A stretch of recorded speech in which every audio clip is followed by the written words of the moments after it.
Number 5 on this list is the Carolina Inn. This inn has actually been voted one of the most haunted in America by a few different lists. The University of North Carolina says the Carolina Inn was built in 1924 and quickly became a popular hotel for visitors and graduates of the university. In 1948, the Carolina Inn's most long-lasting guests checked in and apparently never left. Dr. William Jacox was a fun-loving man with a witty sense of humor, had recently retired from practicing medicine, and decided to make the Carolina Inn his final home. He lived in room 252 for 17 years before his death in 1965. As shared by the Carolina Inn, guests that have stayed in Jacox's old room report being inexplicably locked out of the suite. One time, the lock was so stubborn that a workman had to use a ladder to break into the room. Visitors have also noticed strange occurrences such as messy bath mats and previously closed curtains being pulled wide open. Some have encountered the smell of freshly cut flowers despite none being in the room, and felt their bodies become strangely cold for no apparent reason. This is only part of the stuff that goes down at this room as well, guys. Some people have reported seeing a poorly dressed man approach them looking for an unlocked door, and then if they show it to him, he runs away screaming. It's thought that this is the ghost of Dr. William Jacox. I don't know why unlocked doors scare this dude so much, but anyone who's gonna spend 17 years in this hotel is probably a bit of a weird dude. Unless you want to deal with a crazy old doctor ghost messing with you all vacation, I'd stay at a different inn. Number 4 on this list is the New Hanover County Library. I don't know why, guys, but something about haunted libraries is just so intriguing to me. Like, it just seems so mystical and mysterious, I guess. This haunted library is located right in Wilmington. There is a woman that haunts this place who's believed to be a patron. Apparently, she used to donate quite generously to this library, and in death doesn't want to leave it behind. She isn't the only ghost that walks the halls here and haunts the books. There's a male poltergeist who makes his presence quite known as well. He apparently died in a duel that happened here many years ago before this land was turned into a library. Nowadays, these two ghosts make it very hard to do any serious learning or studying considering they haunt the place so much. The woman isn't too bad, she just shows up and looks super creepy, but from my reading, she only actually punishes those who cause harm to the library or make fun of it. Those who come here to learn and to read, she leaves them be for the most part. The man, however, is certainly quite the pest. He often messes with those that come here and makes it very difficult for people to accomplish anything. I love libraries, I think that we should all go to them more often, but maybe just not this one specifically. In at number 3 we have Bobby Spring Ranch. Located just outside the glitz of the Las Vegas Strip sits a plot of land that takes visitors to another time and place. That land is known as the haunted Bonnie Springs Ranch. Originally built in 1843, the ranch was used as a stopover for the wagon trains going to California. While in 1958 the ranch was renovated and opened to the public as a tourist attraction with stables, a restaurant and a petting zoo. Later a functioning saloon, shops, wax museum, wedding chapel and replica schoolhouse were added to the ranch. There is not only one ghost that roams the ranch, as it's known there are multiple spirits that reside at the Bobby Springs. But one of Bonnie Spring Ranch's most commonly sighted ghosts is that of a little girl. Her spirit is mostly sighted playing in and around the town schoolhouse before suddenly disappearing. The nearby merry-go-round has also been known to turn on its own unexplainably, where many believe it could be the spirit of the little girl playing on the ride. Another active area of Bonnie Springs Ranch for paranormal activity is the Wax Figure Museum. This small tunnel-like maze leads guests through a creepy history display, which literally comes to life for some. Many have claimed to witness these wax figurines move on their own and appear as though they are inhaling breath. The ranch's management even had to allegedly nail the displays down as they were moving out of position so frequently. The final and most evil of Bonnie Springs Ranch's hauntings are found within the Opera House. It is here that a darker, more negative energy is present. The spirit takes the form of a dark shadow figure that follows people through the area and has even been captured in photographs. Disturbing the EVPs have also been caught in this area. In at number 2 we have Nevada's Governor's Mansion. From the outside, the Nevada State Governor's Mansion is a grand 2-story building. While inside on the first floor you'll find the grand entry hall, the reception room and the formal dining room. Though don't let its appearance fool you, as there are spirits haunting its grounds. The governor's mansion was completed in 1909, and the Governor Denver S. Dickerson was the first governor to occupy the residence. His daughter June is the first and only child ever born in the governor's mansion. The mansion is said to be haunted by June and her mother Una. Since their passing in the mansion, there has continually been paranormal activity reports in the household. The mansion is said to be haunted because former employees at the mansion have reported hearing cold wind blowing from an antique grandfather clock that also swings open periodically without assistance. Former First Lady Sandy Miller's brother-in-law is said to have seen the apparition of a woman in a white gown. The woman is believed to be Una Dickerson, dressed for the mansion's opening in 1909. And finally, in at number 1 we have Silver Queen Hotel. Located in Virginia City, Nevada, the Silver Queen Hotel was constructed in 1876. This makes it the oldest hotel in Virginia City. However, the Silver Queen Hotel is known for much more than just being the oldest hotel in Nevada. The main level of the property features an authentic 1870s saloon with one of the largest single-piece wooden bar counters and bar backs you'll ever see. The Silver Queen is also a popular destination for weddings, as there is a historic chapel on site. Of all of the allegedly haunted places in Nevada, paranormal experts tend to agree that Virginia City, as an entire city, is the most collectively haunted place in Nevada, especially as staff, guests, and countless paranormal investigators are certain that ghosts roam the 138-year-old property. One of the most active spirits that haunt the hotel is Rosie. Rosie was an adult entertainment worker who dealt business in the Silver Queens. Though during the late 1800s in room 11, Rosie lost her life. Her story remains mysterious, but Rosie is said to have never left the Silver Queen, making countless appearances in the decades following her passing. Even though the entire hotel is carpeted, guests have often reported loud steps on a wooden floor, rattling doorknobs, the sound of voices, or even the sight of Rosie herself at the top of a long staircase where she has been spotted lingering.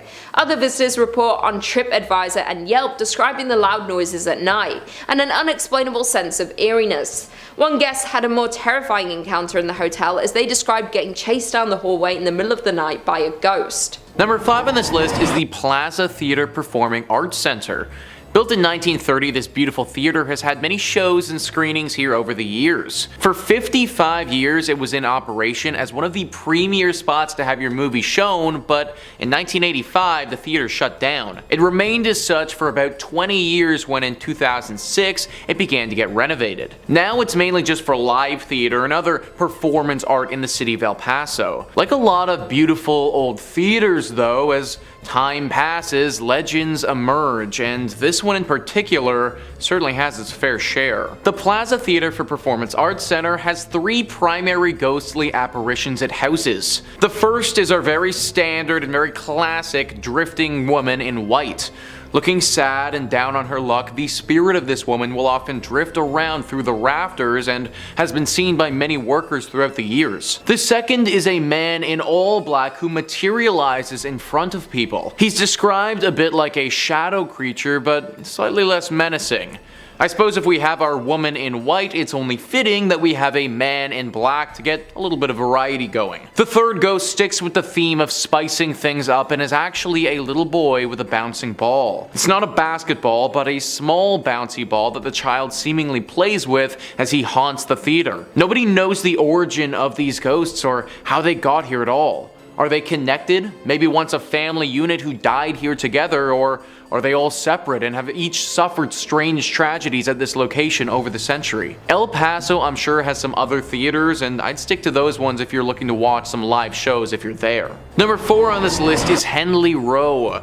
Located on the Texan island of Galveston on the Gulf Coast, this is the most famous haunted spot for locals in the region. Texas Highways writes, "It's not surprising that Henley Row is a hotspot for supernatural activity. Completed between 1855 and 1858 for shippers and cotton brokers, it was the town's tallest structure during the Civil War. The roof doubled as a Confederate lookout for Union ships. Galveston and nearby barrier islands, history have been laced with tragedy.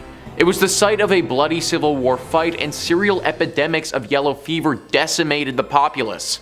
Hurricanes blast through regularly. The 1990 storm left up to 12,000 casualties in the worst natural disaster in US history. No wonder Texas writer Brian Woolley called Galveston an old cemetery with a beach attached. The resident ghosts of Henley Row represent aspects of Galveston history. There's the Confederate soldier seen on the roof and around the building. The bloodied teenage factory worker is a vestige of the building's cotton grading days. The lady in white and the running and playing little boy and little girl are thought to be 1900 storm victims. The upper floors house apartments and offices now, but Henley Market's glass ceiling reveals views of stairs and landings. During renovations, workers reported tools mysteriously moving around. Staff recall other spooky experiences as well. Some years ago, a friend gave her old photo of Dr. Wilbur from a house on Church Street that's always displayed in the shop. When Hurricane Ike inundated the building with 10 feet of water in 2008, the photo went undamaged while many other things were destroyed. Every year on November 1st, employees construct an elaborate Day of the Dead altar that includes the photo and lighted candles. Before closing, the staff follows a 3-person backup routine to ensure the candles are completely extinguished,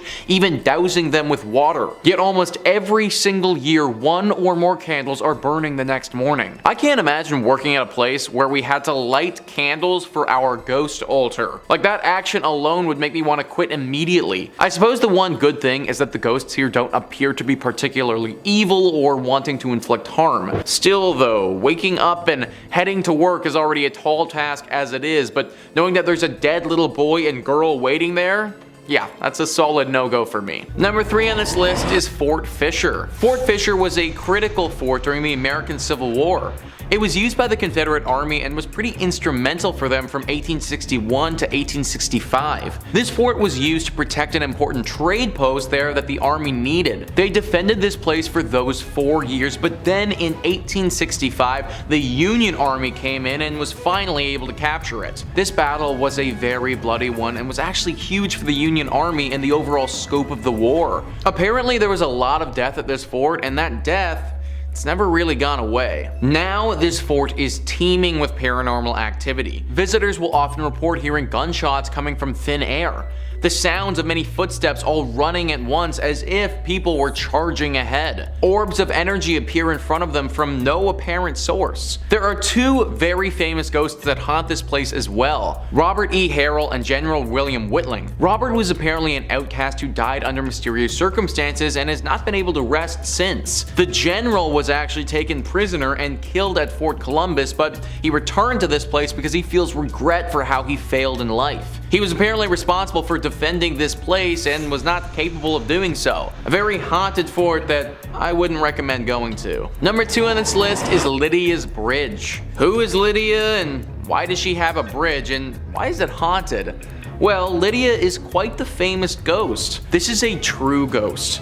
Like, when you think of a ghost and a ghost story, this meets all the criteria for a good one. Spectrum Local News says people traveling between Jamestown and Greensboro on US Highway 70A said they've encountered the ghost of Lydia, a hitchhiker. If she's picked up, she gets into the car and vanishes before she reaches the requested destination. Various versions of the Lydia legend have been passed along over the years, and there are apparently 11 different versions of the story that are set in North Carolina. It's common for folks to go ghost hunting for Lydia near the bridge. In the book Looking for Lydia, historians Michael Reniger and Amy Greer cite the 1923 death of Annie C. Johnson as the real-life Lydia who died after a car flipped in 1920. That is a story with some history, man. Literally since the 1920s this has been going on, and there are 11 different versions of the story. A story like this isn't just made up. It's not just something that one person posted on Creepypasta that became a thing. No, this has been part of the identity of North Carolina for a century. Countless people have picked up this woman and then had her disappear right before their very eyes. Car accidents have happened for people driving this woman and then getting so shocked that they spin off the road when she disappears. Lydia, or Annie, is a real ghost who stalks drivers along this road and especially this bridge. Although she isn't inherently evil in nature, as I said before, accidents have happened when people realize they were just driving a ghost around. I have no idea where Lydia is trying to get to, but Trust me, you probably don't want to be the person to take her there. And finally, number 1 on this list is the Devil's Tramping Grounds. This is in reference to a very strange patch of soil in North Carolina. For decades, this circle of dirt has allowed nothing to grow on it at all, whilst the area surrounding it is home to luscious wildlife. The Sun Journal says regional legend maintains that Satan frequents the area on his nightly walks,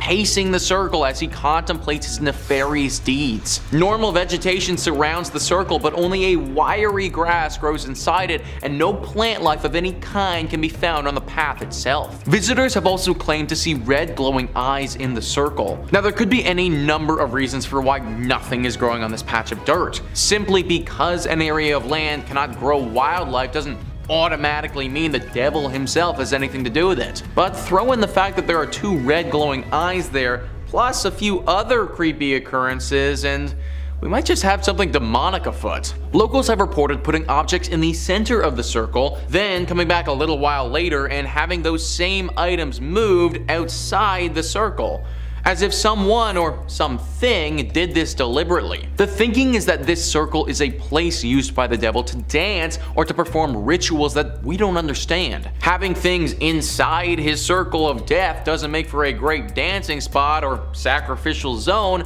so those things need to get moved. That's why we see the red eyes in the night, and there's an overwhelming sensation of dread in the area. It's the devil doing his devilish things. A daring reporter actually decided to test this theory one evening and slept in the exact spot in a tent. He said that the entire evening he heard the distinct sounds of dancing footprints outside his tent, but couldn't spot anything when he looked out. My dude literally could have been like 1 foot away from the actual devil. No idea how he managed to make it through the entire night, but honestly, solid respect. Either way, this guy's story is an exception, not the norm. I'd avoid this place at all costs, cause if you don't, the devil might actually make you pay for it. In 5th place, we have the Winchester Mystery House in San Jose. Fun fact, California tends to easily be one of the top 5 most haunted states out of the entire United States. And it was a struggle today not making another list with purely locations from, California. The origins for this crazy tale begin in 1881 when the passing of Sarah Winchester's mother, father-in-law, and husband, William Winchester, of the famed Winchester Repeating Arms Company, all happened in under a year, leaving her with a very large inheritance, assumed to be around $20 million, and a 50% stake in the company, making her one of the wealthiest women at the time. If $20 million doesn't sound super rich to y'all, in today's money that would be about $561.6 million. Chump change, right? After living in Connecticut for the majority of her life, an arthritis diagnosis and meeting with a medium convinced Sarah to start a new life in California. She believed her family to be cursed by victims of the Winchester rifle and began construction on what was originally a 2-story, 8-room farmhouse, which she purchased in 1886. She and her late husband shared an interest in architecture,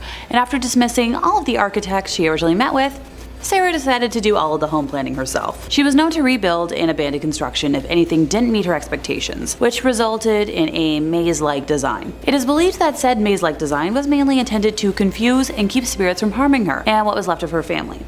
According to paranormal investigators Mary Jo Ignafo and Joe Nickel, the bell tower built on the property was used to summon spirits, and Sarah was known to throw lavish parties for the beings she feared in an attempt to please them. It was reported in the San Jose News in 1897 that a 7-story tower was torn down and rebuilt 7 times. Honestly, I respect the attention to perfection, knowing what you want, and having the money to be able to not settle. As a result of her expansions, there are walled-off exterior windows and doors that lead to nowhere, along with staircases that end suddenly, and as the house grew in size, up to 5 additional levels were added to the home. When the 1906 San Francisco earthquake hit, the damage to the home was quite extensive, causing the collapse of the 7-story tower and most of the chimneys. An entire wing was destroyed along with the 3rd and 4th story additions, and pipes began protruding from what were once window boxes. Before the earthquake, the house is believed to have had 500 rooms, and at the time of Sarah's passing in 1922, the house had 160 rooms, 2,000 doors, 10,000 windows, 47 stairways, 47 fireplaces,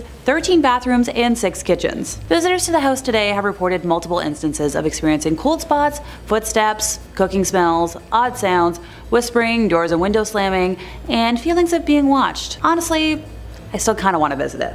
In fourth place, we have Myrtles Plantation. Located in St. Francisville, Louisiana, and built in 1796 by General David Bradford on top of a former burial ground, this domicile is believed to play home to at least 12 different ghosts. So brace yourselves for a highlight reel. Our first ghosty story begins with a newly married couple, Mr. and Mrs. Clark Woodruff. Mr. Woodruff was a cruel and harmful man and owned numerous indentured servants, which was the icky norm at the time, and one in particular that he liked to, punish went by the name of Chloe. Now, Chloe tried to protect herself from the wrongful punishments by listening in on the Woodruffs' conversations and modifying her behavior, which is kind of brilliant. Sadly though, one day after being caught eavesdropping, Clark had one of Chloe's ears cut off. Her mutilation was hidden, at the demand of the Woodruffs, by the use of a green turban. Even though most folks wouldn't see the damage, the painful experience would stay with Chloe and inspire her to make plans for revenge. On the 9th birthday of the Woodruff's daughter, Chloe placed poisonous oleander leaves into the cake, intending to only get them sick so she could nurse them back to health and earn a favor with the family. Desperate times call for desperate measures. Tragically, the dosage was lethal, and it ended up killing the missus and the offspring. After word spread of her actions on the plantation, the other servants were the ones to take revenge. Chloe was hanged by the neck for everyone to witness until the life was drained from her body, and then her body was weighed down by rocks and thrown into the Mississippi River. Multiple visitors to the current location have reported seeing the transparent and ghostly apparitions of a young girl wearing a green turban moving throughout the property. In 1992, the owner took a photo that they believe captures Chloe's spirit. This photo was originally intended to be used to secure an insurance policy for the home in case of fire or other natural disasters, not to prove paranormal activity. The presence of a human figure within the photo was undiscovered until it was developed. Many tests have been done to verify its authenticity, but make sure to let me know in the comments what you folks think after seeing it. Alrighty, what's next? Oh, the next owner of the property, a wealthy family man, and his 5 wards would pass away from tuberculosis on the property. The home was later passed to one of his surviving daughters and her husband, the Winters. Mr. William Winter was a proud member of his community and taught Sunday school out of the home. So one day, as William was teaching, an unknown man rode up on a horse yelling to see him. And as he came out to address the man, he was shot at point-blank range on his front porch. William retreated into the home and staggered partway up the stairs before passing away in his wife's arms on the 17th step of the staircase. The sound of his strong and forceful stomps still linger in the home today, as visitors report hearing heavy footsteps from empty staircases. The overall paranormal activity became more noticeable in the 1970s once it was purchased by the Myers family. Oh, right, remember how I mentioned it was stupidly built over a burial ground? The ghost of a young Native American woman has been repeatedly spotted fluttering about. During the Civil War, the house was ransacked by Union soldiers, and legend claims that 3 were killed in the house, leaving a scarlet stain in a doorway, roughly the size of a human body that cannot be removed. Number 3 on this list is the USS Lexington. The ship has its own museum dedicated to it now, and it is 100% haunted. The decommissioned World War II aircraft carrier is riddled with different phantoms. This museum is literally said to receive, on average, hundreds of reports of ghostly apparitions in 1 year. That is so much supernatural energy that has just congregated here. Now, World War II was obviously an awful time, and if this boat played a major role in the Battle of the Atlantic, which I imagine it did, then it assuredly saw its fair share of tragedies. The ghosts are not quiet about their presence, they make themselves very known. One of the most famous ones resides in the engine room. Apparently, visitors will go there and a spirit will form explaining the engines and how they work. Then, when his lecture is over, poof, he will be gone in a puff of smoke. There's also a general sailor that walks around the ship and is actually said to be rather helpful. However, with these tame ghosts, there are some troublemakers as well. Small items that you may have on your person, a wallet, a watch, a phone, a keychain, anything like that are often reported missing after people get on the ship. If you do intend to go here, then hold on to your valuables very closely and get ready for a long lecture on engines. Number 2 on this list is Bragg Road. For over 100 years now, this road has been haunted by a very strange and ghostly light. It's been seen by hundreds of people during that time, and nobody can explain it. Texas Highways says, in the heart of the big thicket is Hardin County, and in the heart of Hardin County is the infamous Bragg Road, home to countless sightings of the ghost road light that appears to nighttime travelers on the road between Saratoga and the defunct village of Bragg Station. Before the current road was built, the Arrow Strait clearing served as Santa Fe Railroad's branch line built in 1903. From its inception, locals considered the line haunted by Mexican laborers murdered by a thieving foreman, a deserter shot by Confederate soldiers, a hunter lost forever in the woods, and a decapitated railroad brakeman searching for his head. But all the stories share a common theme: a floating orb of light. The road replaced the railroad tracks in 1934, but the light remained seen by hundreds of people over the decades. In the 1960s, Archer Fullingham, editor of the County News, spread its notoriety in articles. National Geographic published a clear photo of the light in a 1974 feature about the Big Thicket. Texas folklorist Francis Albernethi documented sighting stories from the old-timers and young folks alike. In 1997, Hardin County designated Bragg Road as Ghost Road Scenic Drive Park. A pretty road through the woods in the daytime turns into a spooky spot for supernatural sightings by night. Word is the most auspicious times to see the light are on moonless autumn nights. What the heck is this light that has been haunting this place for all these years? Even National Geographic, a very highly reputable column, has posted stories on it with actual photos including it. If it's a manifestation of some of these ghosts, then which ghost is causing it, and maybe more importantly, is it dangerous? If you want to find out, then you need to head to Bragg Road and look for yourself, but I wouldn't recommend it, honestly. And finally, number 1 on this list is the Yorktown Memorial Hospital. This hospital is definitely up there as one of the most haunted spots in Texas, and could even make a play for the most haunted spots in America. It was built in the 1950s and managed by the Roman Catholic Church for a few decades before eventually closing down in 1986. Then for 8 more years until 1992, it was a drug rehab facility, but finally in 1992, it closed for good. Since then, it's been abandoned and gained some very serious ghostly legends by the locals. One of the most famous demonic creatures that resides here is this black specter with bright glowing red eyes. It's not shy either and will attack you if you're here alone or in a vulnerable state. This is the most famous of the presences here, but it isn't alone. The ghost of a man who appears to have a bullet wound directly in his forehead is also said to live here. His ghost is a lot less forceful than the dark demon though, and is said to just show himself to visitors rather than attack them. The spirits of nuns are said to be on the 2nd floor though as well. These spirits are similar to our demon creature and will claw and scratch at people who decide to come here. Along with all of this, we also get our classic indicators of a haunted location, such as feelings of despair as you walk through, temperature changes, and moans echoing throughout the building. Avoid this place at all costs if you want to keep a tight grip of your sanity. Coming in at number 5, we have the Bangara Fort, India. The Bangara Fort is a 17th century fort built in Rajasthan, India, originally being built by the Bhagwant Das for his younger son Madho Singh. According to legend, a Sudu, also known as a holy person, named Baba Balak Nath lived within the fort area, and it was his injunction that any house built in the precinct of the fort should not be taller than his own, and if the shadow of any such house fell on his, it would result in destruction of the fort. Another tale states that a wizard adept in black magic fell in love with a beautiful princess who had many suitors. One day the wizard followed her to the marketplace and offered her a love potion. However, she refused, throwing it onto a large rock that consequently rolled onto the wizard and was said to have crushed him to death. However, before his death, it was said that the disgruntled sorcerer put a curse on the fort, which resulted in folks fleeing and the site remaining uninhabited. If you prefer your vacations to be on the spiritual side, you can visit the fort. However, its crumbling rocks and abandoned structures make it incredibly unsettling. You have been warned. Coming in at number 4, we have the Fairmont Banff Springs Hotel, Canada. The Fairmont Banff Springs Hotel is an historic hotel located in Banff, Alberta, aka one of my favorite places on earth. Got it right here. Banff.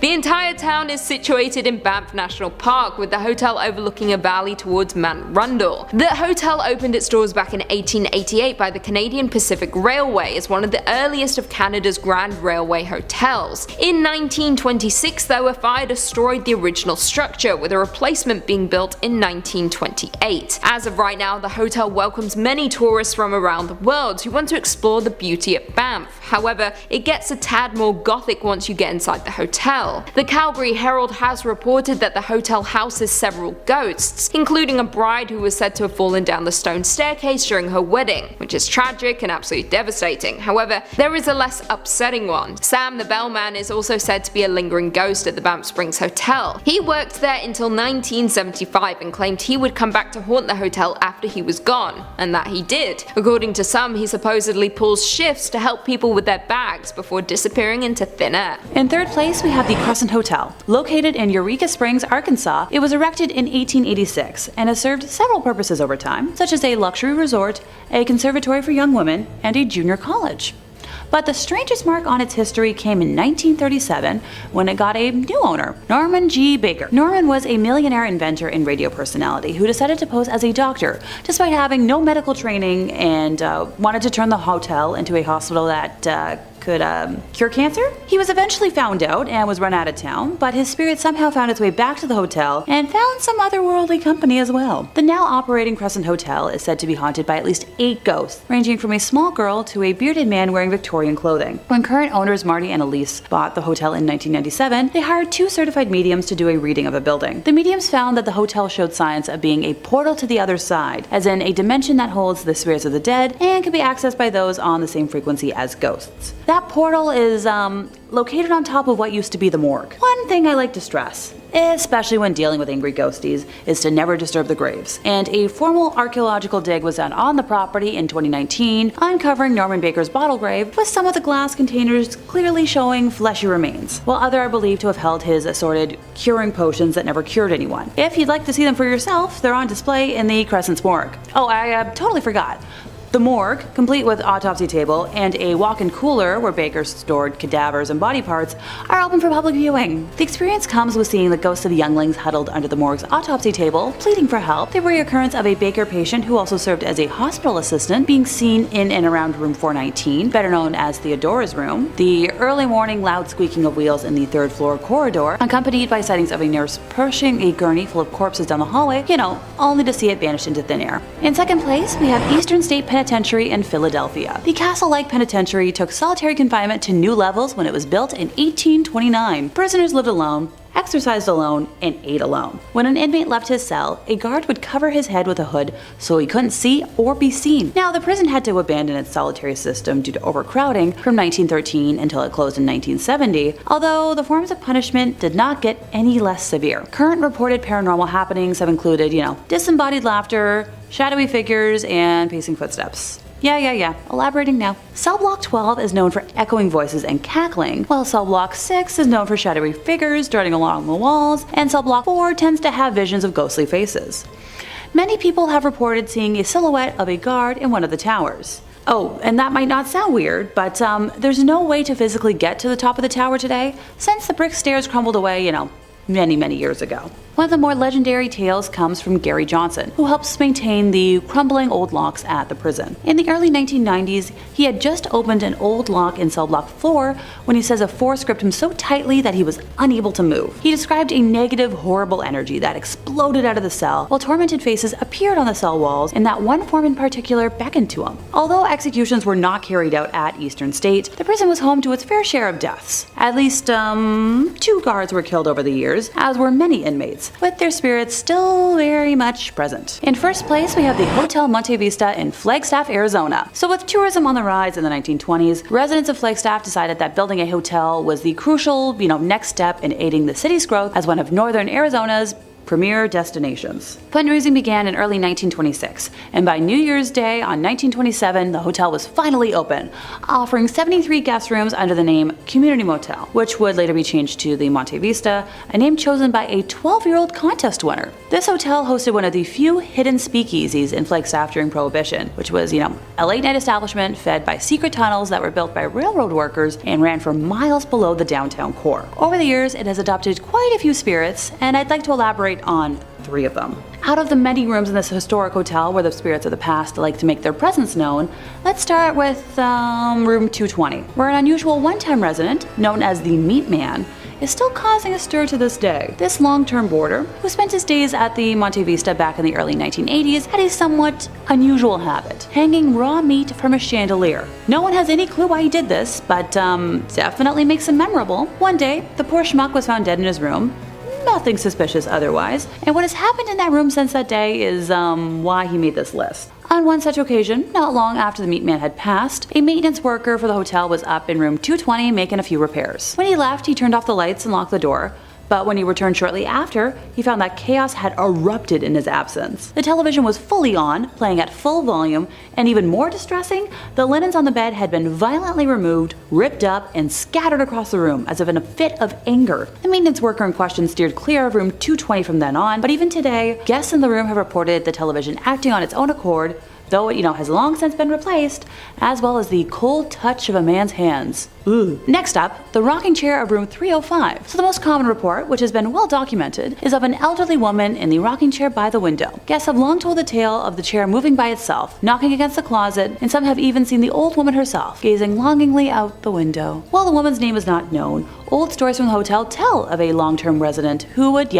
sit by the window, day in and day out, looking out into the world, perhaps waiting patiently for someone to return. Finally, I feel like I'd be cursed if I left out the ladies of room 306. In the early 1940s, 2 women of the night were working their shift, only to be picked up by a man who was staying in, room 306 of the Monte Vista Hotel and looking for some company for the night. The 2 women returned to his room, and that night were, brutally ended and dumped out of the 3rd floor window to the street below. What happened to these women was horrendous, and it seems that they agree, seeing as their spirits are still haunting this room, lashing out at anyone who dares to stay there. In the decades since, guests have reported the uneasy feeling of being watched, as well as difficulty sleeping.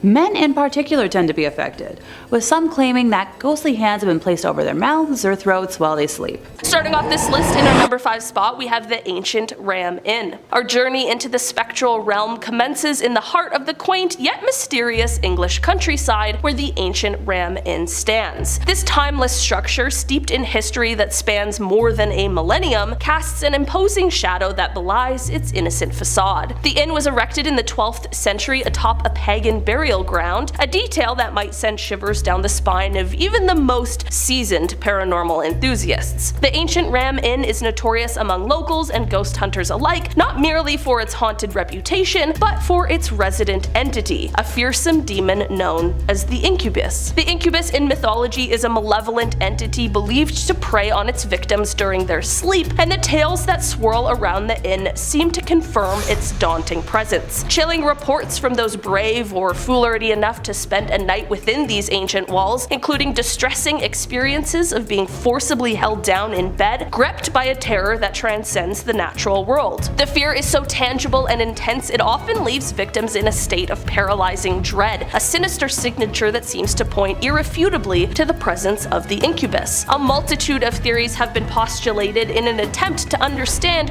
why such an entity would inhabit the ancient Ram Inn. Some are convinced it was summoned into our plane of existence through the dark, secretive rituals performed by druids centuries ago. Others attribute its presence to the numerous violent and untimely deaths that have tarnished the inn's history, the remnants of their terror and anguish creating a beacon for the incubus. Whether the origin of this terrifying presence is rooted in forgotten pagan rituals or the echoes of past violence, one fact remains undeniable. This demon has transformed the ancient Ram Inn into one of the most haunting and feared locations in Britain. A living testament to the supernatural, it draws the brave and the curious from all around the world, offering a chilling glimpse into the realms that lie beyond our understanding. In our number 4 spot today, we have the Monte Cristo Homestead. From the serene landscapes of England, our journey takes a detour to the southern hemisphere to the rugged terrains of Australia. Amidst the natural wonders of this continent, we unearth an unnerving destination,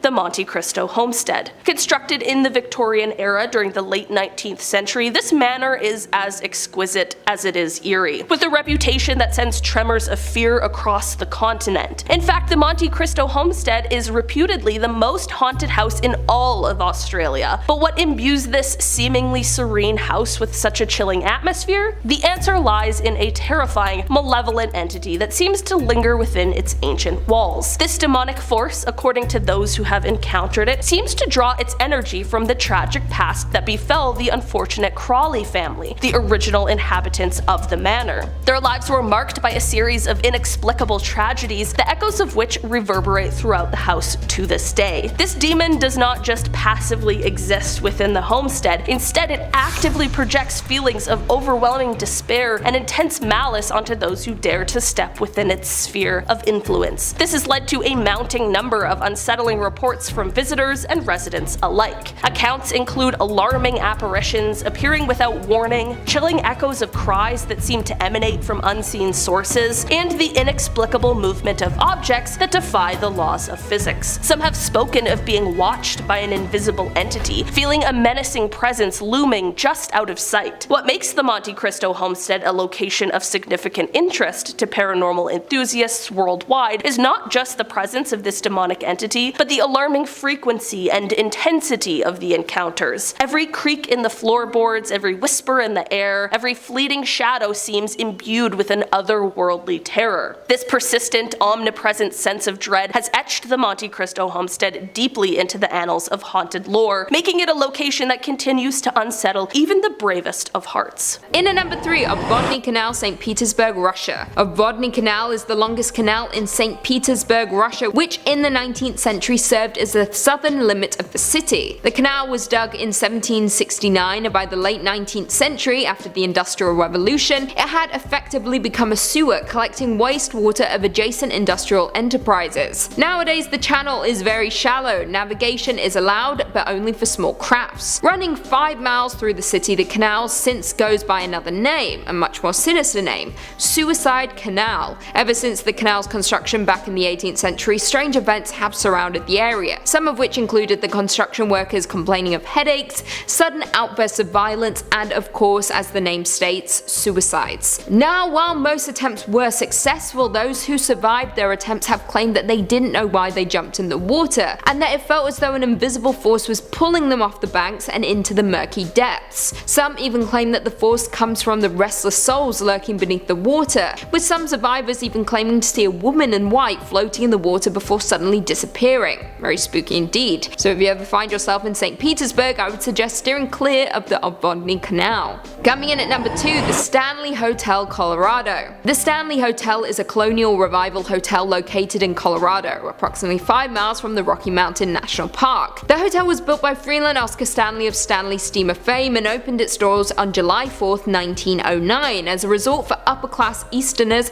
and a health retreat for sufferers of pulmonary tuberculosis. Now, more importantly, the Stanley Hotel served as the inspiration for the Overlook Hotel in Stephen King's novel The Shining, as well as the filming location for the 1997 miniseries. In the fall of 1974, Stephen King and his wife stopped for a night at the old hotel, during which time the hotel had fallen on hard times and was a ghost of its former self. Upon arriving, King learned that the hotel was closing for the winter and that only a skeleton crew would remain. Despite that, the couple checked into room 217, the presidential suite, and were the only paying customers there at the time. That night, according to King, he had a nightmare in which he saw his young son being chased down the hallway of the hotel by a possessed fire hose. He woke up in a sweat, stepped onto the balcony for a cigarette, and by the time he went back inside, he had worked out the bones for what would eventually be his third novel, The Shining. Honestly, that story gives me chills. Despite a peaceful early history in the years following the release of The Shining, the hotel gained a reputation as a setting for paranormal activity. Not to mention, it has hosted numerous paranormal investigators appearing in shows such as Ghost Hunters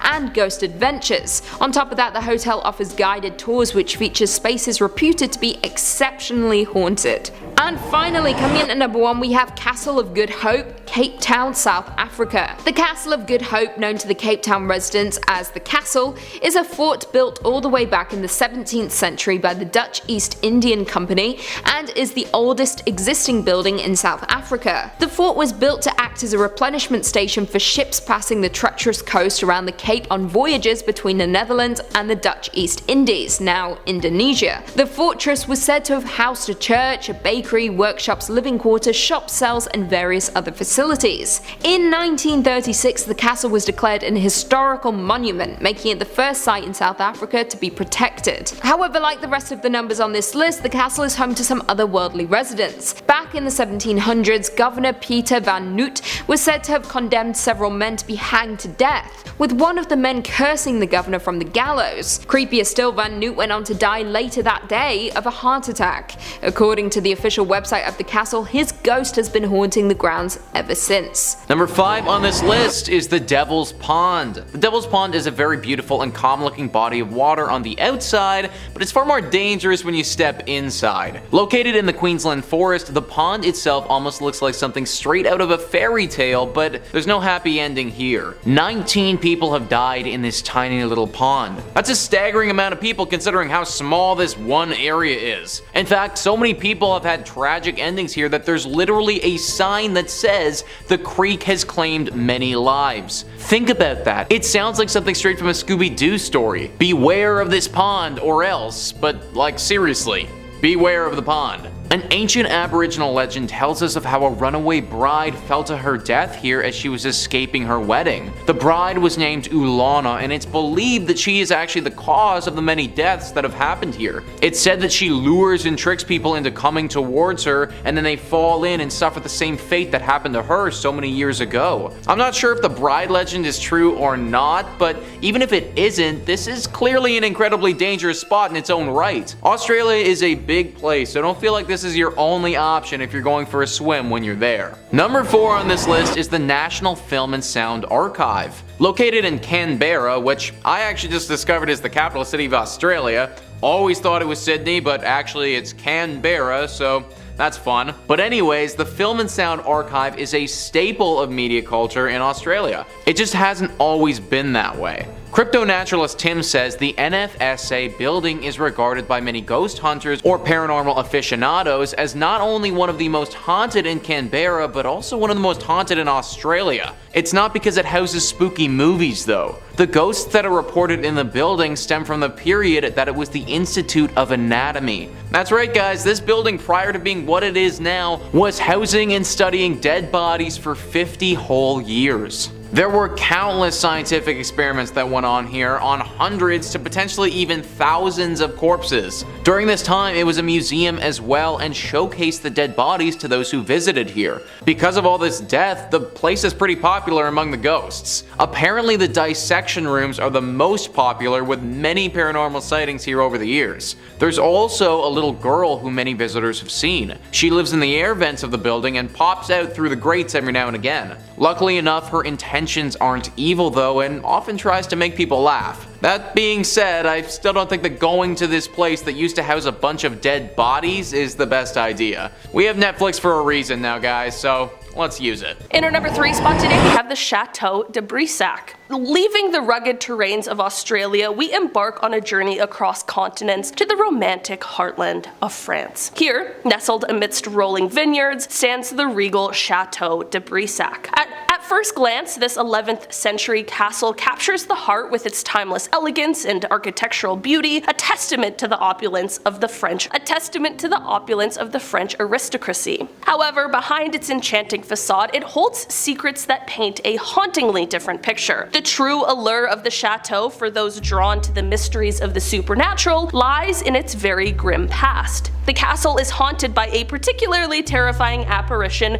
known as the Green Lady. Folklore suggests she is the ghost of a woman who met a tragic and treacherous end within these stone walls, betrayed and killed in a plot most foul. Visitors to the castle brave enough to explore its myriad of rooms often recount an eerie phenomenon. In the hushed stillness of the tower rooms, an ethereal green glow begins to manifest, growing in intensity before revealing the spectral form of the Green Lady. Her presence is often heralded by a bone-chilling moan that echoes through the ancient corridors, a lament from beyond the grave. What truly marks her as a demonic entity, however, are the terrifying details of her appearance. Her face, observers claim, features gaping dark holes in place of eyes and a grotesque visage that strays far from the norms of human ghosts and leans into the realm of the demonic. This unsettling description matches those of demons in many cultures, adding credence to the claims of her otherworldly nature. Though her primary haunt is the tower, her mournful wails reverberate through the entire castle, a spectral siren song that sends a chill down the spine of even the bravest adventurers. Whether it's the captivating architecture, the lavish interiors, or the hair-raising tales of the Green Lady, Chateau de Brissac promises a visit you will remember for a lifetime. In our number 2 spot today, we have the Ptoi Mines. Setting sail from the haunted shores of France, we cross the Atlantic, navigating toward the vibrant yet mystic landscapes of South America. Our chilling expedition brings us to Bolivia, home to the infamous Ptoi Mines. Mines. Known as one of the highest cities in the world, Potosi has a frightful reputation that far surpasses its impressive altitude. These mines have seen the rise and fall of empires, beginning with the Spanish conquest. Since then, they have witnessed a horrendous tally of human lives lost, an estimate that reaches a staggering 8 million souls. This grim history is not just a tale of human endurance and exploitation, but it's believed to have given birth to a malevolent presence known as El Tío. El Tío, or the Uncle, is a demonic entity believed to rule over the dark, oppressive underworld of the mines. He is no mere ghostly apparition, but a potent force that commands respect and fear in equal measure. Legend has it that he was born from the anguished cries of the countless miners who met their untimely demise within these gloomy shafts. Understanding the perilous power that El Tío holds, miners have adopted a unique practice. They make regular offerings to this demon, including cigarettes, cocoa leaves, and even splashes of strong liquor, in an attempt to appease him and prevent his wrath from falling upon them. This ritualistic respect paid to El Tío emphasizes the terror that his presence instills in the hearts of those who dare to enter his dominion. Yet, despite these attempts at appeasement, miners and visitors alike continue to report spine-chilling experiences within the depths of the mine. They speak of an overwhelming sensation of being watched by unseen eyes, a cold touch brushing against their skin in the pitch-black tunnels, and the unsettling sound of guttural growls echoing from the deep. These terrifying encounters, coupled with the historical atrocities that occurred within the Potosi mines, have resulted in an undeniably haunted location. It stands as a stark reminder of the balance between our world and the supernatural, a boundary that, in places like these, seems perilously thin. And finally, in our number 1 spot today, we have Zun Anon.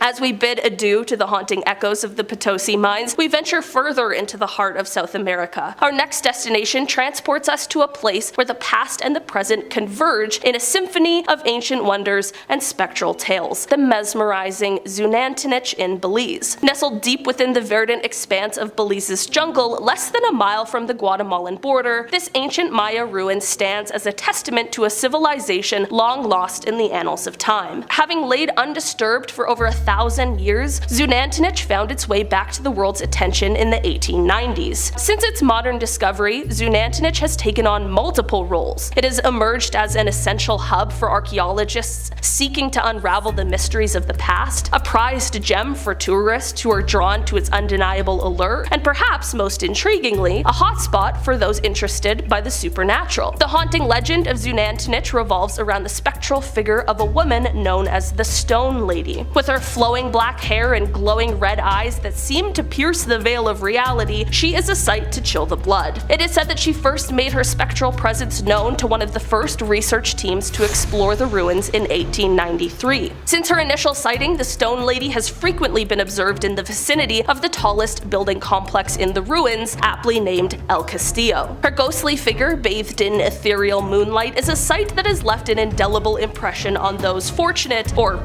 unfortunate enough to cross her path. Despite the countless sightings and eerie tales, the exact origins of the Stone Lady remain shrouded in mystery. Given the extensive history of the site, theories about her identity are as numerous as they are fascinating. Many postulate that she might have been a part of a ritual sacrifice, a spiritual practice commonly performed by the ancient Maya civilization. Whether she is the restless spirit of a sacrificed soul or a guardian of these ancient ruins, the tale of the Stone Lady adds a very intriguing layer to the rich tapestry that is Zun Anon. As you traverse these hauntingly beautiful ruins, you might feel a pair of red eyes watching you from the shadows, reminding you of the mystic charm that continues to shroud this remarkable place. In at number 5 we have Whispers Estate. The Whispers Estate was built around 1894, and between 1899 and 1901 is when Dr. George and Sarah White moved in. George was a successful physician and ran his practice from their home. The two adopted many orphan children, and unfortunately several passed away in the house over the years. Some of the children they took in were troubled. Many of them passed away in the bedrooms and other areas of the home, and even some of Dr. White's patients have been said to have also passed while in the home. Dr. White practiced in the home for over 25 years, so it's probable but unknown how many over the years had passed in the home. In the early 2000s, the home underwent renovations and a lot of bizarre activity began. Many claim that lights would flicker on and off, footsteps steps would be heard stomping around on the second floor, and as time went on, the activity escalated. To this day, people reserve time to come and experience all this paranormal activity, and are encouraged to write down any experiences they had while in the home, and these accounts are posted to the Whispers Estates official Facebook page. You can go through the page and find creepy photos people have taken that show demonic figures, ghost-like creatures, and even orbs. It's also pretty common for the guests to be scratched up by unseen fingernails or touched by an unseen hand. The estate earned the Whispers moniker after the numerous guests that experienced somebody whispering in their ear, somebody they couldn't see. Due to the amount of people who had passed at the home in its early days, it's like there are a number of different spirits that haunt the estate to this day. The Whispers Estate is known as the 4th most haunted house in the United States, but many who have visited believe it to be the most haunted house in the entire country. In at number 4 we have Rhodes Hotel. The Rhodes Hotel was established in 1893 and was named after the first owners, Clara and Newton Rhodes. The youngest child in the Rhodes family, Everett, passed in one of the second-story bedrooms after contracting tuberculosis at 18 years old. Soon after their daughter's death, Newton unfortunately died, and it's believed he had died inside of the house. After Newton's passing, Clara turned the house into a dual brothel and speakeasy. It's said that one of the ladies of the night, Sarah, still haunts her bedroom tucked behind the stairs on the second floor. After Clara's death, the family home was opened as a hotel in the late 1800s and was meant to house those flocking to East Central Indiana during the natural gas boom. It's even believed that John Dillinger and Al Capone stopped at the hotel for a stay after hitching a ride on a train to Indiana. Not only did the family pass in their home, but a preacher by the name of Lester Poor supposedly hanged himself in the attic during the time when the home was converted to a hotel. But many believe his death could have been a murder. Due to the hotel's rich history, many locals and visitors have experienced paranormal activity, and everyone in the town knew that many spirits that passed in the building still haunt it to this day. The hotel closed its doors in 1937 and the property remained in the Rhodes family hands but sat empty for more than 30 years. The hotel and its contents were eventually auctioned off and it landed on the National Register of Historic Places, and the hotel saw 3 owners before the Haleys took it over for restoration. The Rhodes Hotel was purchased by Clint and Linda Haley in 1995, and they heard rumors about the haunting of the hotel, but this didn't faze them. They were more worried about the work they'd have to do to restore the home. The Haleys claim that they didn't encounter any paranormal activity, but many find that hard to believe. The hotel was up for sale again in 2017 when a man by the name of Couch took it over for his charity. Couch had launched the Lost Limbs Foundation 4 years earlier, which raised funds for prosthetic limbs for children. To this day, Couch's charity has owned and run the hotel. Not only had it been named among Indiana's most haunted places, but the hotel is consistently booked for private and paranormal investigations. The overnight investigation tickets can get up to $200, and this hotel attracts people from across the country. There have been many investigators that believe there is extensive activity in this old hotel, and people have captured a figure-like shadow moving across the living room curtains with the use of night vision cameras. Most commonly, people hear whispers and the second floor creaking when no one is inside. Unlike the Haleys, Couch said he's seen and heard supernatural happenings in the hotel since moving onto the property in 2017. He's heard footsteps on the staircase, the property camera has turned off randomly, and picked up voices before the footage flickers back on.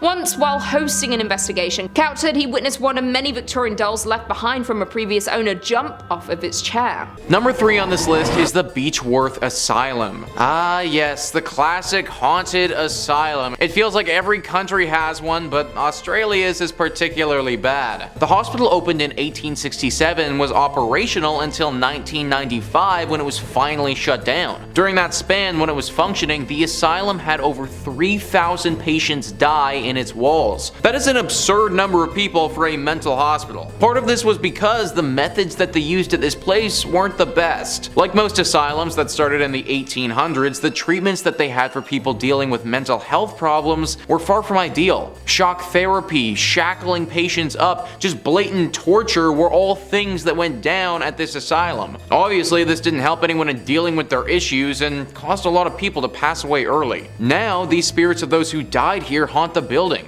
Screams can be heard ringing throughout the walls, with people thinking it's the ghosts of those who were being shocked or tortured. Some have reported seeing the ghosts of nurses walking around the building. These aren't your typical kind nurses though. People have said that they look evil and unforgiving. Deep feelings of depression can be felt here, and just a strong feeling of uneasiness. Personally, I see absolutely no reason to visit this horrible place ever, and in all honesty, I'm kind of surprised that the building is still standing. Number 2 on this list is the Monte Cristo Homestead. Built over 150 years ago, this home has had such a tragic history that many believe it to be Australia's most haunted home, and honestly, after reading about the horrific things that happened here, I totally understand why. Australian Geographic writes, a chain of violent events in the house have triggered other supernatural incidents. A maid once plummeted to her death from the upstairs balcony, and the figure of a woman in period dress has been seen walking along the veranda to the blood-stained steps where she fell. A stable boy who burned to death in his bed at the hands of his master is thought to haunt the coach house, while the ghost of a mentally disabled man named Harold wanders the grounds. Kept chained in the caretaker's cottage for 40 years,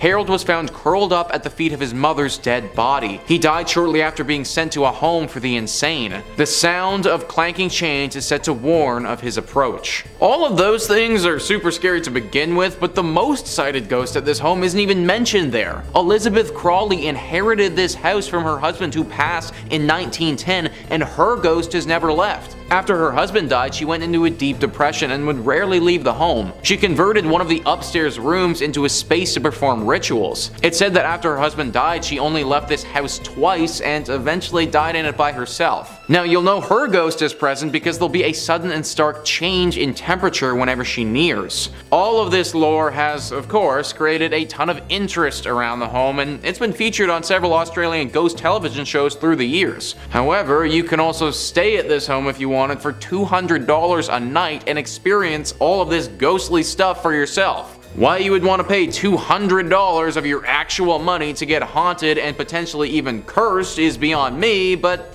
hey, to each their own, I guess. And finally, number 1 on this list is Port Arthur. Port Arthur is located in the Australian state of Tasmania, which is actually an island state 240 kilometers off of the Australian mainland. Port Arthur initially served as a penal site by the British Empire several hundreds of years ago. Towards the end of the 1700s, Britain stopped sending their prisoners to the Americas and instead started shipping them to Australia. What's even better than going to the mainland, though, was this small island state that they also owned in the middle of nowhere. Countless prisoners over the following decades were shipped off to Tasmania, with Port Arthur being one of the biggest final destinations for these criminals. Once they got there, their lives were never the same. Many of these people that were shipped here had committed small crimes out of sheer necessity, stealing some food to survive or something to keep their families warm. The severity of the crime mattered little to the British authorities though, and even if it was something as small and insignificant as this, you could very easily find yourself stuck in this prison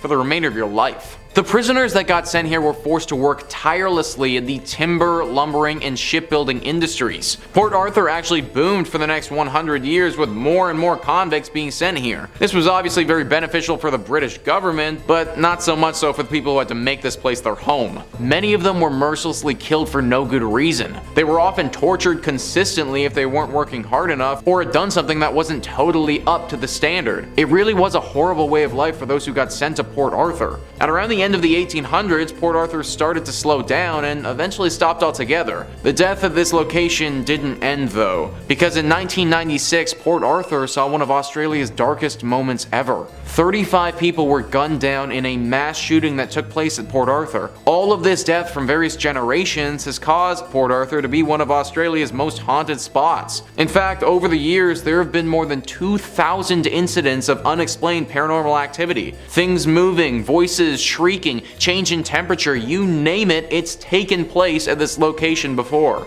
The asylum at Port Arthur is said to be the most haunted spot here, with reports of people getting scratched and touched by unseen entities. Port Arthur has had a horrible history to it, and it's not a place I'd recommend venturing out to if you do happen to catch yourself in the Australian state of Tasmania. Number 5 on this list is the Zach Baggins Haunted Museum. Most haunted museums, or anything like that, are all kind of phony and corny. This one though, this isn't for the faint of heart. Thrillist says when Zach Baggins opened the Haunted Museum in Las Vegas, he did his homework and picked the creepiest place possible. The attraction is inside an old Victorian home that dates back to 1938. It was owned by a family haunted by a child who died due to surgical complications. Later, when the home was vacant, intruders broke in and held satanic rituals in the basement. Adult actress Jenna Jameson actually grew up in the house and swears the stories are true, but doesn't like to talk about it too much.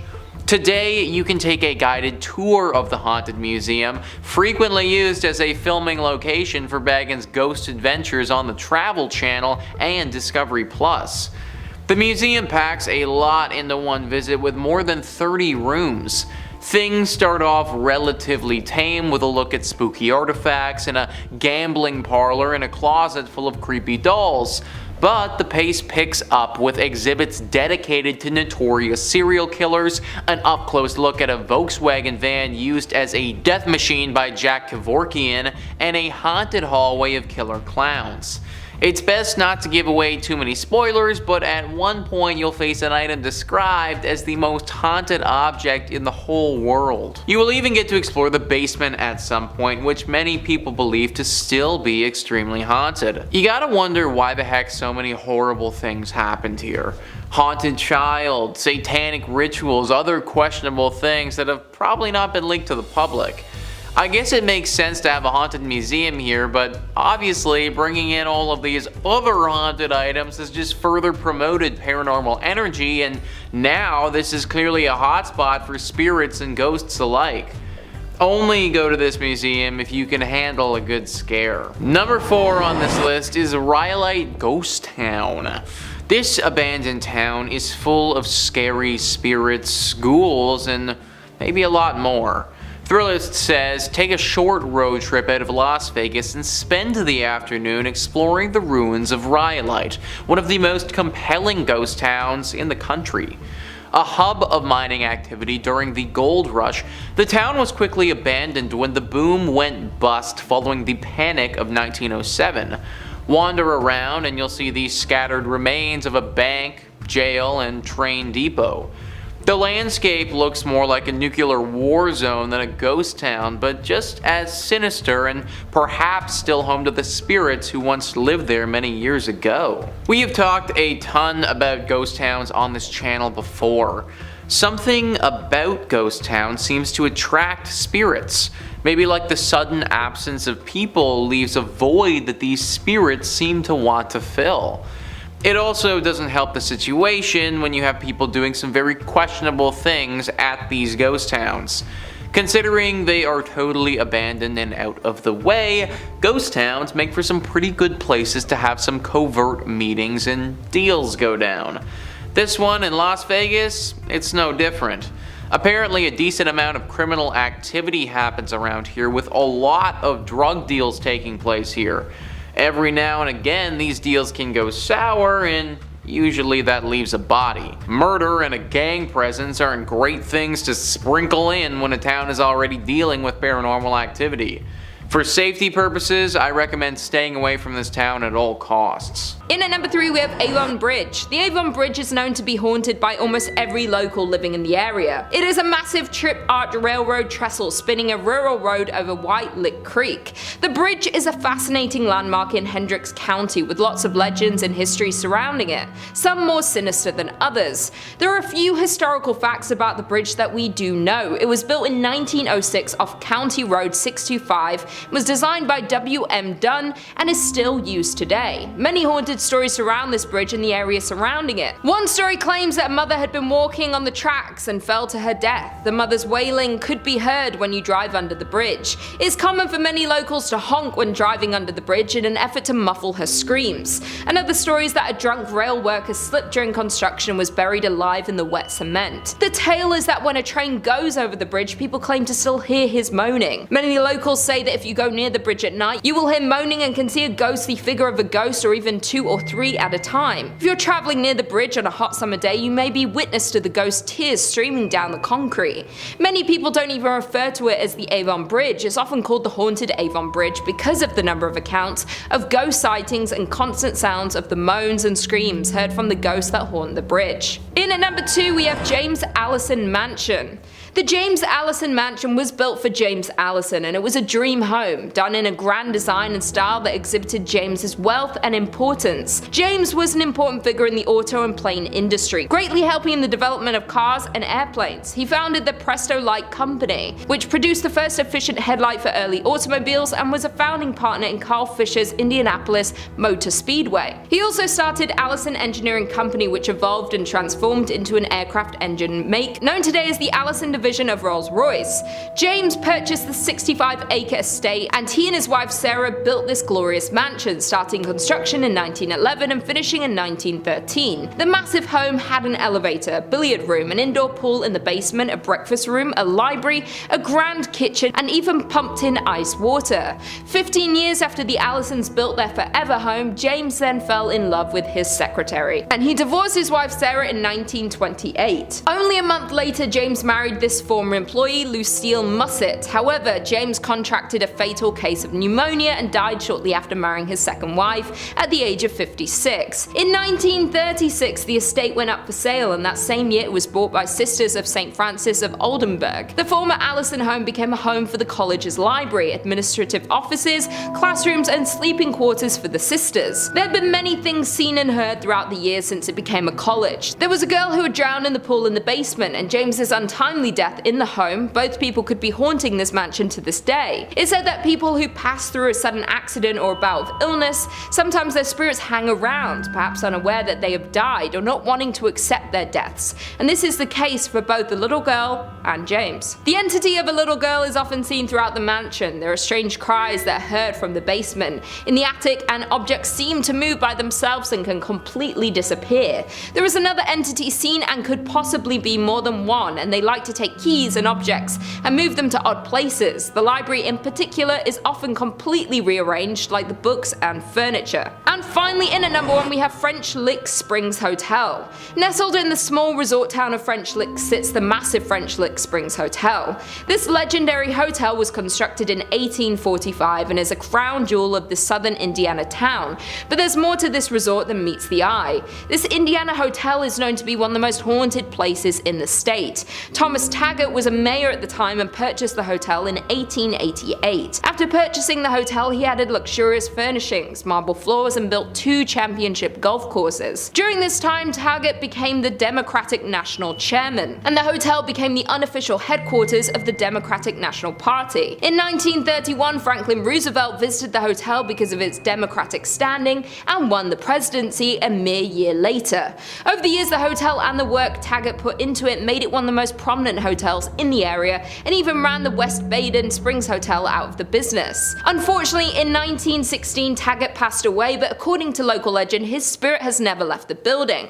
Taggart died in 1916, but that hasn't stopped rumors of sightings of this famous hotel owner. Guests and employees frequently encounter strange and paranormal activity throughout the hotel, and they believe it is caused by Taggart himself. Many spot his ghostly figure near the service elevator and can pick up a strong scent of pipe tobacco.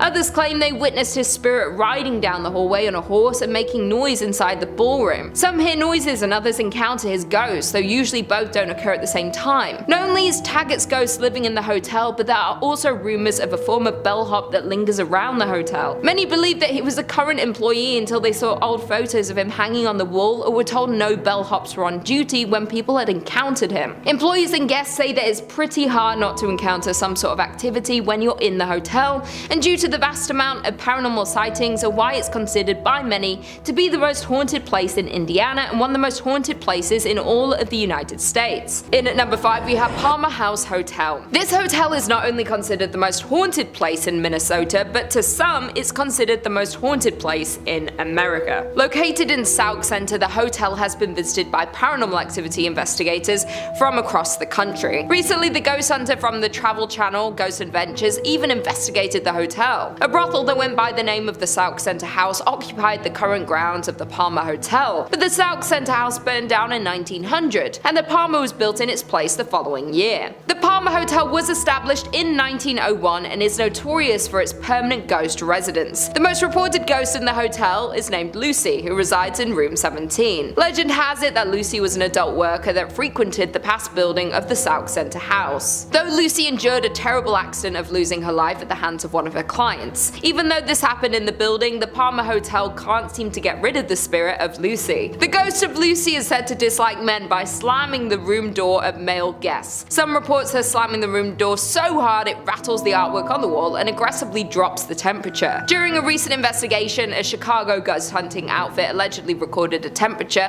of -1 degrees Fahrenheit during their stay. Additionally, there was a couple staying at the hotel that reported a horrifying ghost encounter in room 17, where the wife woke up in the night and suddenly saw a lanky man dressed in 1920s clothing standing at the foot of the bed. Other active areas include the bar in room 22, home to a spirit named Raymond, rumored to be Lucy's manager.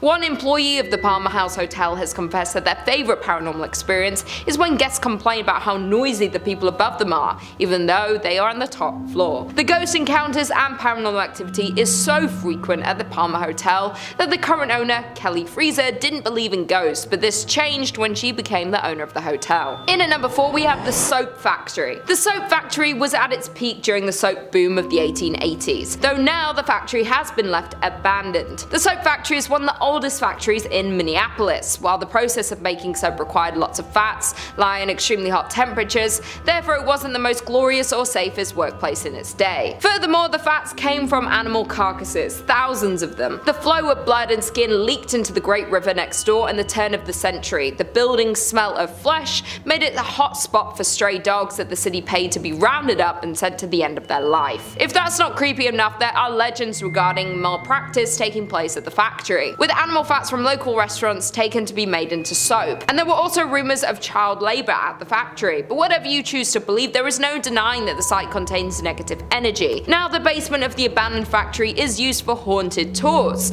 The tour is so scary in fact that guests have to sign a waiver and have to be 18 to go on the tour. Number 3 on this list is West Gate. So I am actually breaking the rules with this one a little bit because I think that you should definitely visit this place if you have the money. Thrillist says some Las Vegas residencies never quite end. Elvis Presley redefined what it meant to be a superstar entertainer in this town with more than 600 shows over 7 years at the International Hotel, which became the Las Vegas Hilton and is now the Westgate. The property continues to honor the king with a statue in the hotel lobby. Although Elvis passed away in Memphis, some believe his soul remains in Vegas with his ghost haunting the Westgate International Theater and a lavish rooftop villa the singer called home whenever he was in town. It's not cheap, but you can book the penthouse yourself. Just call the desk and ask for the Elvis suite. I don't care how creepy it may be or how scary he would look, but if there is an opportunity to see the ghost of Elvis, then that is absolutely something that I definitely want to cash in on. Imagine you pull up to your hotel room after a night of drinking and then you get to have a late night conversation with one of the greatest rock stars of all time ever. I don't think that Elvis would be the type of dude to hurt you or anything like that, even in ghost form. So as long as it's safe to do so, count me the heck in, dude. I want to go to Vegas and party with the ghost of Elvis. Number 2 on this list is Las Vegas Academy of the Arts. As somebody who graduated university for acting, and art school being haunted is just a tad bit triggering. Thrillist says the Las Vegas Academy of the Arts is a magnet school that specializes in music, theater, and other fine arts. Yet its legacy dates back to 1931 when it was known simply as Las Vegas High School, the first official high school in Las Vegas. The site has seen its share of renovations over the years, although 2 of its 3 original buildings remain on campus with their sturdy brick exteriors still in place. Generations of students have swapped stories about Mr. Petrie, a ghost that roams the hallways and haunts the school's theater. Some claim to hear strange noises or feel a chill, especially when rehearsals carry over to evening hours. So, who is Mr. Petrie? Some believe he was a former teacher. Others claim he owned a home that previously stood on the site of the school and burned down in a mysterious fire. nobody knows for sure. All everyone does know is that Mr. Ptoi is a menace. Let me tell you folks, acting is hard enough as it is without some creepy ghost causing problems for you mid-monologue. And apparently he likes to do that all the time. Many shows and performances have been ruined by Mr. Ptoi. And the worst part about it is that he will only show himself to one person at a time sometimes. So the lead actor will be out there doing Hamlet and then all of a sudden see a ghost in front of him causing problems. The actor will naturally freak out and lose their mind, but no one else will see the ghost, they'll just see the actor on stage losing it. Which kinda makes the actor look like a bumbling idiot, but really they're getting attacked by some ghost. Try a different art school if you're looking for an artistic education. Number 1 on this list is Bally's. If Trivago or any other site like that tries to recommend you stay at Bally's, don't fall for it, guys. Thrillist says the worst fire in Nevada history tore through the old MGM Grand Hotel on November 21st, 1980. The blaze killed 87 people, mostly due to smoke inhalation, while helicopters rescued survivors from the roof. The property was eventually sold and renamed Bally's, while a new version of the MGM Grand reopened a few blocks south on the Strip. The tower engulfed in the fire is still part of the hotel, and guests sometimes claim to see unusual shadows in hallways, hear strange noises, and notice furniture that mysteriously moves in the rooms, especially on higher floors that saw the worst of the flames. Many believe the strange activity is caused by the spirits of those who didn't survive the tragedy. 87 people dying in a tragedy like that is always going to leave something terrible behind, and that's what we have here. 87 spirits are now restlessly floating around in purgatory at this place. They tried to remodel and change the name and forget everything that happened, but an incident like that cannot be forgotten. The people who died and their spirits, they can't be forgotten. They're still there to this day, haunting the place and trying to seek help. Many of the reports haven't talked about these ghosts being evil, but just being misunderstood and trying to get out of this place. They didn't ask to die in a fire, and they also didn't ask to be left in this purgatory place forever. I would imagine that they want to move on, they just don't know how to get free of this. Hopefully someone can figure out a way to save these souls and let them pass on for good. Coming in at number 5 we have Mizpah Hotel. Named after the Mizpah mine, the hotel was opened in 1905. The hotel is considered a historic beacon of central Nevada's mining boom that came and went and left behind a trail of ghost towns, and is located between Las Vegas and Reno in Tonopah, Nevada, which has a population of around 2,000. Due to it being originally opened at the height of Tonopah's silver boom, it hosted celebrities and wealthy investors. The famous celebrities that have been linked to the hotel are Howard Hughes, Jack Dempsey, and Wyatt Earp. Additionally, at the time it was the tallest building in Nevada and was one of the first luxury hotels in the state. At the time that it was built, it was heralded as a sign of Tonopah's prosperity, as it was displayed on newspaper headlines, proudly displayed in the Mizpah during the area. However, over time several accidents and crimes took place on the hotel grounds, making the hotel need to close and reopen several times, most recently in 2011 after being closed and boarded up for 10 years. The hotel is considered haunted and is known for the story of the Lady in Red.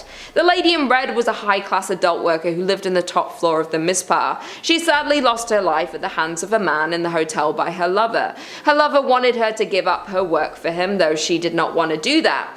Due to the disagreement, she sadly met her fate in the hotel. The room where paranormal activity is most active would be the room where she lost her life, and it's considered the Lady in Red's room. And it is the very room you can now book and stay in on the top floor. There have been reports from guests and staff of the Lady in Red being seen riding the elevator, while other reports of hearing her whisper in the guests and staff ears. Additionally, she is known to leave pearls in the bed of guests that she is fond of. That being said, the Lady in Red is not the only spirit that haunts the hotel, as there is a nameless soldier who died in the hotel, and unfortunately they never were able to be identified. It has been reported that the soldier haunts the 3rd and 4th floors. Guests have also reported of a force tugging at the back of their shirts and unexplained giggling, while others report the inability to sleep because they felt as if someone was standing next to the bed watching them all night.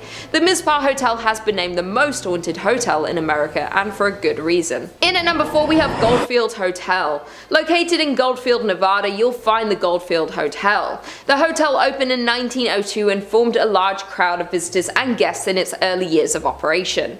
In its early years, the Goldfield Hotel was visited by politicians, bankers, and gunslingers. Built in the heart of the town, the Goldfield Hotel was one of the most sought-out buildings in Goldfield and was known as the finest hotel between San Francisco and Denver. The man behind the hotel was George Wingfield, a successful and wealthy banker, mining magnate, and joint owner of the booming Goldfield Consolidated Mines Company. However, as with many boom towns, Goldfield's mines eventually dried up, causing the population and stream of hotel guests began to dwindle. The hotel went through a series of owners, from private owners to the US Army during World War II, and now is owned by Red Roberts' son. The Goldfield Hotel was once the most spectacular hotel in the state of Nevada, but today operates under a different notion as one of the most haunted places in Nevada, if not the entire United States. The most known ghost story is of a woman named Elizabeth, who was speculated to be George Wingfield's mistress. Elizabeth became pregnant with Wingfield's child, and to protect his marriage, George paid her to stay away, though he grew fearful that he would get exposed for cheating on his wife. Therefore, George ultimately locked her in room 109 throughout her entire pregnancy. Wingfield fed her food and water to keep her alive until the child was born, but then Elizabeth disappeared altogether and was never to be seen again. Many guests touring the Goldfield Hotel have claimed to see Elizabeth's ghost, and some even claim to hear crying, notably calling out for her child. George's ghost is also said to haunt the hotel, with guests reporting to the lingering smell of cigars and ashes being left on the floor. Those aren't the only ghosts that haunt the Goldfield Hotel, as other spirits of those who lost their lives on the grounds of Goldfield have been reported to be seen lurking in the halls and lobby of the old hotel. In at number 3 we have First Avenue. Located in downtown Minneapolis, the building, which is now home to this nightclub, has a rounded front, is painted black, and has white stars on its sidewalls with the names of many of the musical talents who have done shows in one of these 3 event rooms found inside. Before it was famous for being a nightclub, the First Avenue was a Greyhound depot. The First Avenue legend has to do with the building's former self, the great Art Deco Greyhound bus center that opened on 7th Street in 1937. The story goes that a young woman went to the station to meet her boyfriend, who was returning home from World War II. When she was informed that he had died in combat, she ran into the restroom and ended her life due to heartbreak. In recent years, multiple First Avenue staffers have reported seeing a ghost in the washroom. The ghost has been reportedly described as a woman, always in a green army jacket, and sometimes seen dancing at the club along with other ghosts. Legend says that many homeless people died in the bus station as well, and they can be seen dancing with the women. There have been reports of another spirit haunting the nightclub. The staffers nicknamed this spirit Slippy, while this particular ghost is said to make a balloon appear from nowhere, which then floats up and down the staircase on its own. Dave Schrader, paranormal investigator, visited First Avenue to assess the paranormal activity in the building multiple times, and has concluded that the building is indeed haunted by many spirits, indicating that the record room is the most active area of the site. While DJs that have played at the venue have reported frequently hearing strange noises through their headphones, such as growls, voices, and screams, other performers report their equipment being pushed off stage with no explanation. In at number 2 we have Schmidt Brewery. Schmidt Brewery became the largest in Minnesota by 1860, producing 1,200 barrels annually and shipping them as far south as Tennessee. It was restructured as the St. Paul Brewing Company in 1898 before being sold to Jacob Schmidt soon after in 1900. Since its opening in 1884, many ghost hunters have visited the Schmidt Brewery to experience some of the many rumored paranormal activities. The brewery has been the site of many constant unexplainable instances, from fires to people losing their lives to terrible accidents. This place has seen a lot of scary sights. While the victims of these events linger around to haunt the grounds of the brewery, even though the building is now used as an artist's loft, that doesn't take away the scary history of the Schmidt Brewery. While most of the ghosts that haunt the grounds of the old brewery have to do with ordinary brewery workers dying in terrible accidents, in 1896 2 workers lost their lives in an explosion. Furthermore, in 1902 a worker fell down an unmarked elevator shaft. Additionally, in 1904 Matthew Colo, a worker whose job was to light gas lamps in the brewery, lost his life from inhaling flames. Schmidt Brewery has been a St. Paul haunt since 1855 for more than a couple of reasons, when owner Jacob Schmidt took down the original North Star Brewery sign, replacing it with his namesake, Jacob Schmidt Brewing Company. The entire brewery burned down a year later in 1900. Plenty of other bad luck would also follow on the grounds of the brewery, suspected due to the tragic death of many workers of the brewery. And finally, in at number 1 we have Four Pals Restaurant. Known as the most haunted restaurant restaurant in Minnesota, the Four Pow has a tragic story. Located in St. Paul, Four Pow's was a high-end restaurant located in Irvine Park, and the restaurant is a beautiful Victorian mansion. Sadly though, the restaurant is now permanently closed. The dark stories about Four Pow's restaurant hint that the historic mansion is seriously haunted. As the story goes, back in the late 1800s, Joseph Four Pow had an affair with the mansion's maid, Molly. It was not long before his wife discovered this relationship and love for Mary. Therefore, the wife became extremely jealous of the servant and assigned Molly to do chores that would keep her away from the bedrooms and away from Joseph. Molly became pregnant and Joseph ended the affair, but Molly was so distraught about the whole situation that she ended her life. According to reports, she ended her life in the attic. Joseph was upset when he heard the news about Molly that he figured he could not stay in the house where his beloved died. One day he went out for a walk and ended his life as well. Since then, restaurant guests and employees have reported creepy sightings of a woman dressed in 1800s attire, lights turning off and on by themselves, and strange noises coming from the attic. In one case, the disturbances were so chaotic that led to an investigation by the St. Paul police, whose canine dog refused to enter the attic. It is said that Joseph and Molly both haunt Four Pow's, but many guests have said Molly is more active spirit. People say they have seen the two walking around the dining area, but Molly bangs on walls and smashes glasses. Some people say they can smell her lavender perfume. That being said, Mr. Four Pow is also sometimes seen, and his ghost has been reported wearing a dark waistcoat, silk vest, pinstripe trousers, and a derby hat. He can be seen going to the basement, at which time the lights flicker and shuffling noises are heard. He roams the house and has been caught on film many times. The former staff of the restaurant have also reported on many occasions when they would go floor by floor turning off lights as they close down for the night. Then when the staff members get in their cars to leave, they'll notice the top floor light is on. Nevertheless, if the restaurant is haunted, the story of Mr. Four Pow and Molly is one of the most devastating to date.